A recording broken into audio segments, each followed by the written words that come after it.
বন্ধুরা, আজকের এই ভিডিওতে আমরা জানবো আজ মহাশিবরাত্রি ব্রত করছেন, সেই ব্রতে আপনি যে বেলপাতা শিবলিঙ্গে অর্পণ করছেন আর সেই বেলপত্র যদি আপনি খান তাহলে এতে কি হয়।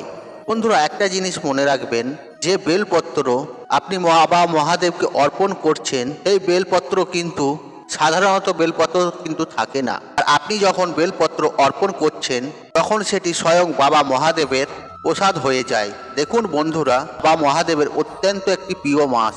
তাই বন্ধুরা, আজকের এই ভিডিওটি আপনারা অবশ্যই মনোযোগ সহকারে শেষ পর্যন্ত দেখুন, কারণ এই ভিডিওতে বন্ধুরা আপনি এমন কিছু জানতে পারবেন যেটা আপনার পক্ষে জানা অত্যন্ত আবশ্যক, আর এই বিষয়গুলি আপনার জীবনে কিছু উপকারিতা নিয়ে আসবে। বন্ধুরা, শাস্ত্রে বলা হয়েছে 6 মাস পর্যন্ত বেলপত্রকে আপনি পুজো দিতে পারেন, ঐশ্বর্য করতে পারেন, অর্থাৎ একটি বেলপাতা আপনি 6 মাস ধরে পরেও অর্পণ করতে পারেন। আর আপনি যে বেলপত্র শিবলিঙ্গে অর্পণ করছেন সেই বেলপত্র কিন্তু 6 মাস ধরেও নষ্ট হয় না বা বাসি হয় না, যা বলবেন আপনি, আর সেটিকে কিন্তু আপনি মহাদেবের উদ্দেশ্যে অর্পণ করতে পারেন। বন্ধুরা, এই বেলপত্র বাবা মহাদেবকে যে অর্পণ করা হয় এর পিছনে কিন্তু একটা পৌরাণিক কাহিনী রয়েছে। বন্ধুরা, যখন সমুদ্র মন্থন হয়েছিল তখন সেই সমুদ্র মন্থনের সময় কিন্তু সেখানে একাধিক জিনিস উঠেছিল, আর সেখান থেকে বিষও কিন্তু উঠেছিল এবং সেই বিষ চারিদিকে ছড়িয়ে পড়েছিল। আর তখন সম্পূর্ণ বিষকে রক্ষা করার জন্য মহাদেব সেই বিষকে নিজের কণ্ঠে ধারণ করেছিলেন, আর সেদিন থেকে মহাদেবকে নীলকণ্ঠ হিসেবে বলা হয়। বন্ধুরা, সেই বিষের প্রভাবের কারণে মহাদেবের শরীরের তাপ কিন্তু বাড়তে থাকে।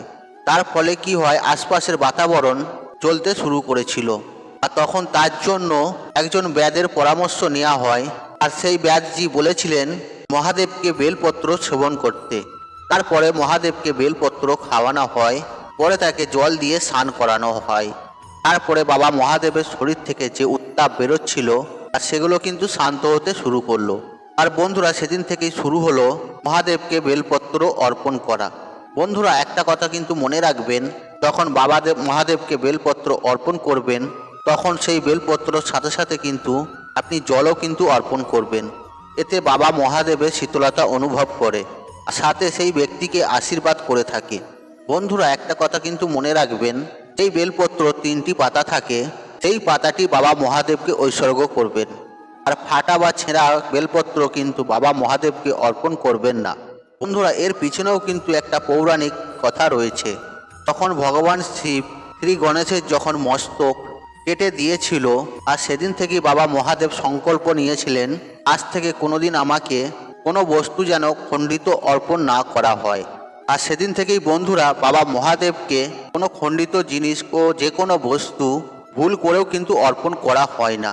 তাছাড়াও বন্ধুরা, আপনি যদি আপনার বাড়িতে শিবলিঙ্গ থেকে থাকে আর সেই শিবলিঙ্গে যদি আপনি রোজ বেলপত্র অর্পণ করেন, তার ফলে আপনার জীবনে সমস্ত প্রকারের সমস্যা কিন্তু দেখবেন দূর হয়ে যাবে বাবা মহাদেবের আশীর্বাদ ও কৃপায়।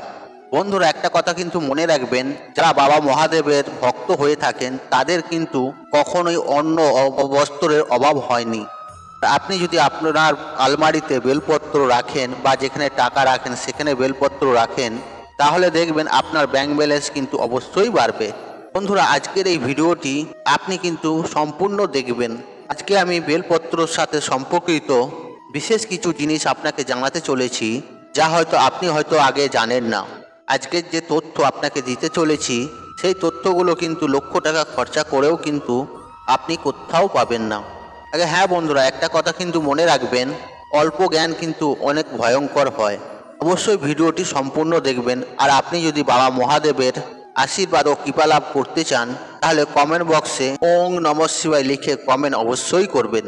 আর আপনাদের একটি ছোট্ট অনুরোধ করব, আর আপনি যদি আমার চ্যানেলে নতুন হয়ে থাকেন তাহলে চ্যানেলটি অবশ্যই সাবস্ক্রাইব করবেন এবং পাশে থাকা নোটিফিকেশন অন রাখবেন, কারণ এই রূপ নিত্য নতুন ভিডিও সবার আগে দেখার জন্য।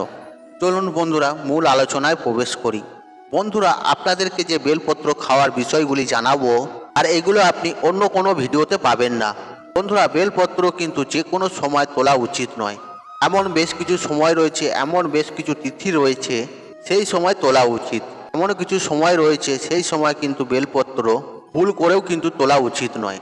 বন্ধুরা, বেলপত্র সবসময় চতুর্থী, নবমী, অষ্টমী, দশমী, অমাবস্যা, সংক্রান্তি এইসব তিথিতে ও এইসব দিনগুলিতে বেলপত্র কিন্তু ভুল করেও আপনি তুলবেন না। আর বন্ধুরা, শাস্ত্রেতে এটাও বলা হয়েছে সোমবার দিনকে বেলপত্র ভুল করেও তুলবেন না। তাই বন্ধুরা, একটা কথা কিন্তু মনে রাখবেন, সোমবারে আপনি ব্রত করছেন, সেই ব্রত এই যে বেলপত্র লাগবে, সেই বেলপত্র কিন্তু সোমবার দিন তুলবেন না, তার আগের দিন তুলে রাখবেন। সোমবার যদি লাগে রবিবার দিন তুলে রাখবেন। কেন বন্ধুরা, আমাদের শাস্ত্রে বলা হচ্ছে বেলপত্রতে স্বয়ং মহাদেব নিবাস করে, আর এর মূলে ভগবান ব্রহ্মা নিবাস করে, আর এর মধ্যভাগে নিবাস করে ভগবান শ্রীহরি বিষ্ণু। তাই বন্ধুরা, এটা কিন্তু মাথায় রাখবেন, কখনোই কিন্তু সোমবার দিনকে বেলপত্র কখনোই ছিঁড়বেন না বা তুলবেন না, তাতে সেটা যে কোনো মাসের সোমবার হোক না কেন। এছাড়াও বন্ধুরা, দুপুরবেলাতেও এই বেলপত্র তুলবেন না, কারণ আমাদের শিবপুরাণ বলছেন দুপুরের পর বেলপত্র তুললে কিন্তু এতে পাপ লাগে। বন্ধুরা, এবার জানি বেলপত্র কিভাবে উৎপত্তি হয়েছিল। বন্ধুরা, একবার মাতা পার্বতীর কিছু খাম মধ্যা অঞ্চল পর্বতে গিয়ে পড়েছিল, আর সেখান থেকে একটি বৃক্ষ সেখান থেকে জন্ম নেয়, আর সেই গাছটিকেই আমরা বেলপত্র নামে জানি। তারপরে সেই বেলপত্র পূজনীয় বস্তু হয়ে ওঠে। দেখুন বন্ধুরা, আপনি যখন সেই বেলপত্র শিবলিঙ্গে অর্পণ করবেন, তখন কিন্তু সেই সাধারণ বেলপত্র কিন্তু রয়ে যায় না, তখন কিন্তু বেলপত্র বাবা মহাদেবের প্রসাদ হয়ে যায়, আর কঠিন থেকে কঠিন রোগও কিন্তু সারিয়ে দিতে পারে। এছাড়াও জীবনে একাধিক প্রকারের সমস্যা, হয়তো কেউ বান মেরেছে বা টুকিটাকি করেছে, এর থেকেও কিন্তু আপনি রেহাই পেতে পারেন, আর সেটা আপনার জন্য অমৃতের সমান হয়ে ওঠে। বন্ধুরা, আপনি যে বেলপত্র শিবলিঙ্গে অর্পণ করছেন, আর সেই বেলপত্র যদি আপনি খেতে পারেন, তাহলে আপনার শরীরে যে গুপ্ত রোগ রয়েছে, যে রোগগুলো সম্পর্কে হয়তো আপনি জানেনই না, সেই রোগগুলো কিন্তু এর ফলে নিরাময় হতে পারে। তাতে বন্ধুরা, সর্দি, কাশি, পিত্তদোষ এরকম একাধিক প্রকারের থেকেও কিন্তু আপনি রেহাই পেতে পারেন। বন্ধুরা, যেসব মানুষেরা অজান্তে হয়তো পাপ করে ফেলেছে, সেই পাপ থেকেও কিন্তু রেহাই পেতে পারেন। আমরা এরকম অজান্তে বিভিন্ন প্রকারের পাপ করে ফেলি, যেগুলো হয়তো আমরা বুঝতে পারি না, অজান্তে হয়ে যায়। সেই পাপ থেকেও কিন্তু আপনি এই বেলপত্রর দ্বারা রেহাই পেয়ে যাবেন। বিশেষ করে যে আপনি বেলপত্র মহাদেবকে অর্পণ করবেন, সেই বেলপত্র যদি খান, তাহলে পাপ থেকে মুক্তি করতে পারবেন বা মুক্তি হতে পারবেন। তবে হ্যাঁ বন্ধুরা, আপনি একবার গেলেন শিবলিঙ্গ থেকে বেলপত্র তুলে খেয়ে নিলেন তা নয়, কিন্তু মোটামুটি আপনাকে 2 মাস খেতে হবে। বেলপাতা যে একটি পাতা, সেই একটি পাতা খেলেই হবে। সাথে বন্ধুরা, যে তান্ত্রিক গুণ রয়েছে, সেই তান্ত্রিক গুণকেও কিন্তু এই বেলপত্র খেলে তাকেও শেষ করে দেয়। বন্ধুরা, অনেকেই জিজ্ঞাসা করে, আমি তো মাছ মাংস খেয়েছি, পাপ করেছি, এক্ষেত্রে আমি কি করব? আর এখানে আমি একটা কথা বলি, আপনি যে শিবলিঙ্গে বেলপত্র অর্পণ করছেন, সেই বেলপত্র যদি আপনি খেতে পারেন, ধরুন আগে হয়তো আপনি মাছ মাংস খেতেন, এখন হয়তো মাছ মাংস খান না। ধরুন আগে হয়তো আপনি মাছ মাংস খেতেন, এখন হয়তো মাছ মাংস খান না। আগে যে খেতেন তার জন্য আপনার অনুশোচনা হয়, আর সেক্ষেত্রে আপনি যদি বেলপত্র খেতে পারেন, আর এখন তো আপনি মাছ মাংস খান না, সেক্ষেত্রে কিন্তু আপনি ওই পাপ থেকেও রেহাই পেতে পারেন। বন্ধুরা, এটা কিন্তু শিবপুরাণে স্পষ্ট বলা হয়েছে, আপনি সকালবেলাও খেতে পারেন, দুপুরবেলাও খেতে পারেন এবং সন্ধ্যেবেলাতেও খেতে পারেন এই বেলপত্র। যদি কোনো ব্যক্তি প্রতিদিন বেলপত্র খেতে পারে এবং তার শরীরে ও তার মনে তান্ত্রিক গুণ রয়েছে বা উৎপন্ন হচ্ছে, সেই গুণগুলো কিন্তু নষ্ট করে দেয়। আর বন্ধুরা, শাস্ত্রেতে এটাও বলা হয়েছে, আর বেলপত্র খেলে আমাদের ভাগ্যও কিন্তু শক্তিশালী হয়ে ওঠে। আপনার তাতে যেমনই ভাগ্য হোক না কেন, দেখবেন আপনার যে দুর্ভাগ্য, সেই দুর্ভাগ্য দূর হয়ে সৌভাগ্যের পরিণত হয়ে যাবে। এছাড়াও বন্ধুরা, আমাদের আয়ুর্বেদে বলা হয়েছে যে বেলপত্র খেলে আমাদের রক্ত পরিষ্কার হয়। তাছাড়াও বন্ধুরা, আপনার রক্ত সম্পর্কিত কোনো রকমের কোনো রোগ থেকে থাকে, তাহলে আপনি রোজ 5টি করে বেলপত্র খাবেন। তবে হ্যাঁ বন্ধুরা, প্রথম হয়তো আপনি একসাথে 5টি খেতে পারবেন না। প্রথম আপনি একটা করে খাবেন বা অর্ধেক করে খাবেন, আস্তে আস্তে কিন্তু পরিমাণটা বাড়াবেন। তাছাড়াও বন্ধুরা, যে আপনি শিবলিঙ্গে বেলপত্র অর্পণ করছেন, আর সেই বেলপত্র যদি খেতে পারেন, আপনাদের মনেতে বিভিন্ন প্রকারের ইচ্ছা থাকে, এটা করব ওইটা করব, সেই সব ইচ্ছাও কিন্তু দেখবেন পূরণ হতে শুরু করবে।